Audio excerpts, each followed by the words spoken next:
Babe Ruth never did it. Barry Bonds never did it. Nor did Hank Aaron or Ken Griffey Jr. But our guest today inside the Edward Jones chatting cage certainly did do it. 4 home runs in one game, a performance for the ages back on June 6th by none other than Scooter Gennett of the Cincinnati Reds. He joins us right now. And Scooter, thank you so much for the time. And Scooter, it's so easy to focus on that 4-homer game nearly exactly 1 month ago, but that's just a small part of what's been a terrific 2017 season for you. Just how much fun are you having playing for your hometown Cincinnati Reds? Oh, man, it's a dream come true. And I remember when I was 5 or 6 years old blowing out the birthday candles, wishing I'd play for the Reds. So it's a dream come true, and to be able to have a pretty good year so far is it's even better. Helping the team win and whatever that role is, whether it's coming off the bench or starting. It's just been a really fun year. Absolutely has. And fans, again, you can fire up the webcam to go one-on-one today with Scooter Gennett of the Reds, and you can also submit questions through the MLB Fans app. And Scooter, right now, that's where we start, and to nobody's surprise, a lot of variations on the same question about the 4-homer game, one of just 17 players in baseball history to achieve that feat, and again, many questions regarding that game. So kind of take us through that, talk about, the 4th at-bat of the night, or maybe 5th, when you had the 3 home runs already. What's going through your head? What was the clubhouse reaction like? And just kind of take us through what was an all-time historic performance in baseball history. Well, obviously it was an unbelievable night. My last at bat, there was a lot of energy. There was a lot of energy in the stands, and really I just tried to relax. I tried to take some deep breaths and relax and just try to swing at a good pitch. And it seemed like they were going after me. They weren't pitching around me or throwing up a bunch of off-speed pitches. They were going after me, and I just swung at good pitches, and obviously the result was great. Coming into the dugout after the 4th home run, I think everybody was just kind of in shock. Like, they didn't know what was going on. I really didn't either. I was just laughing, running around the bases. Like, I can't believe someone like me did this with 40-something career homers. It was just an unbelievable night, and I'm just extremely blessed. Yeah, the first player to do it since Josh Hamilton back in Baltimore in 2012. And like I said, one of just 17 players all time to hit 4 home runs in one game. It's been one of the major stories in baseball here in 2017. Right now, Scooter, one of many fans ready to go one-on-one on the webcam. So, fan, please state your name, your location, and your question for Scooter Gennett. Hi, Scooter. Thank you for taking my call. I'm Nick from Indianapolis, Indiana. I was just wondering if there's been anybody this year on the Reds that's had a good influence on you and who's helped you out through this season. How you doing, Nick? Man, numerous guys. This team's a lot of fun to be a part of.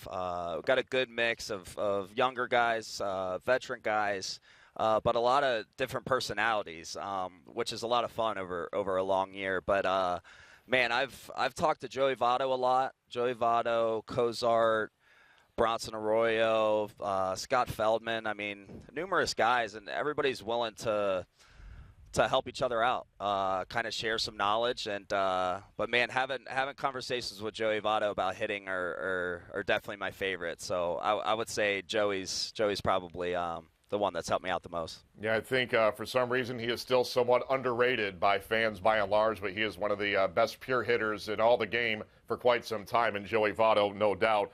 Scooter, right now, back to the MLB Fans app. This is from Titanic 512, and a good question here. As a kid, which player did you most look up to the most? Barry Larkin. Barry Larkin was my guy. Going to Reds games, Riverfront Stadium, and then it was Synergy Field.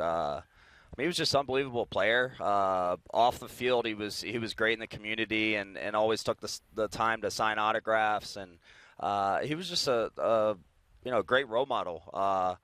Obviously he was a great player, but to be able to be genuine and give back his time and sign autographs. I mean, that's what it's all about. So he was definitely my favorite player growing up. And many others as well. Barry Larkin, a Reds legend, of course. And right now, Scooter, we go back to the webcam. Another fan is ready to swing away inside the Edward Jones chatting cage. So, fan, please state your name, your location, and go ahead with your question. Hey, Scooter. I'm from Cincinnati. My name's Max. And I was wondering if you made any adjustments to your swing or your approach at the plate that you think has made a difference this year with you hitting much more home runs than in past seasons. That's a good question, buddy. I would say just being more relaxed. For me, when I'm more relaxed and my hands are loose, I think I just perform better. I put my body in a consistent position, and I think that's what it's all about, to be consistent, to approach every at-bat kind of with the same mindset. And I think just being relaxed helps me out, not only physically but also mentally, and just trusting in my abilities that I've been blessed with. I think that's the biggest thing. It's not so much like my hands are up, my hands are down, or my stance is open or closed. It's just being more relaxed and not trying to do too much, and it seems like it's been working out pretty good, so I'm going to keep doing it. I would say so, and you're just one home run away from establishing a new career high in that department, 14 so far. You've homered in back-to-back games, so you never know, maybe in the thin air of Denver tonight, that could be the night you hit number 15. Scooter, back to the MLB Fans app. This is from Snapback, and a cool question here. Which is a better feeling for you personally? Is it hitting a home run or perhaps making a web gem? Oh, man, that's a good question. I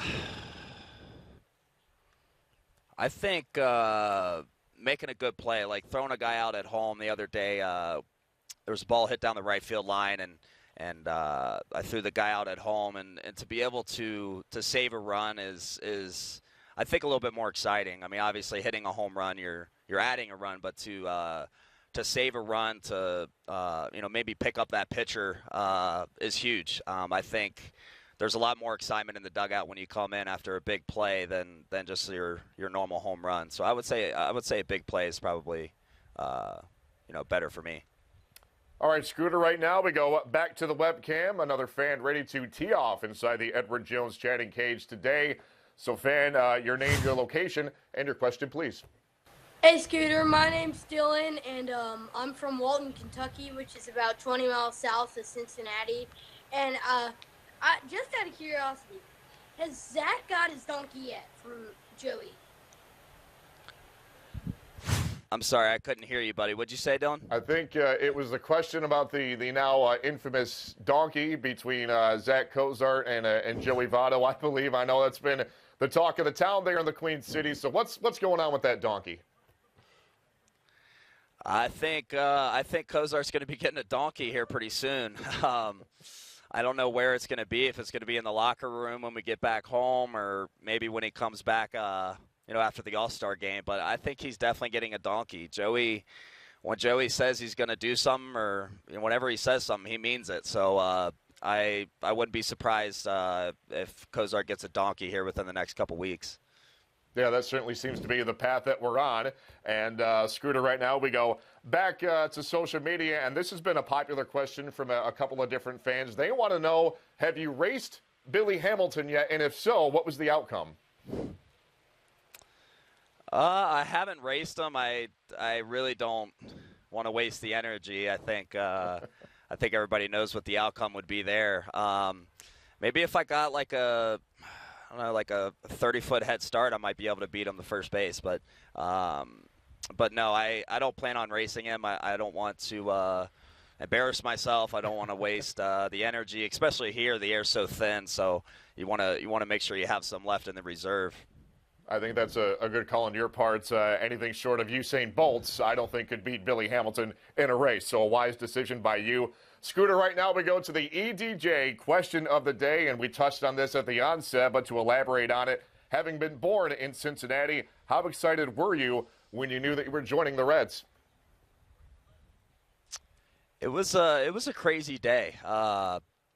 When the Brewers let me go, obviously it was tough saying goodbye to some of those guys over there. A lot of them are like family to me. Not only the players, but the the clubbies and the staff, the trainers, whenever you're with people for an extended period of time, it's tough to say goodbye. But with that being said, I went over and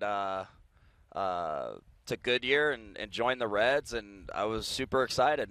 Everybody there was welcoming me with open arms, and it was just some mixed emotions, man.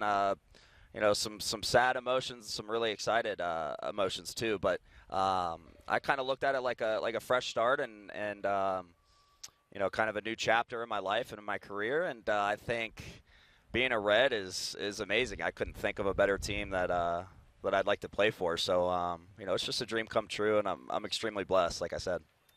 Yeah, a lot of comments on the app from Brewers fans who miss you dearly, and from Reds fans who said thank you very much. You're having a terrific first season there in the Queen City for sure. Scooter, as we go back to the MLB fans app, of course, your birth certificate says Ryan Joseph Gennett, but very few people call you Ryan. So this is a popular question. This from Surgon23. They simply want to know, what is the story behind the nickname Scooter? Oh, man, it's crazy. You guys can't look up on Google. I mean, but we'll get to that after the show. But no, I was a crazy kid, very defiant. I was in the car one day with my mom, and she wanted me to wear my seatbelt, and I didn't. So she would put it on, and I'd click it off.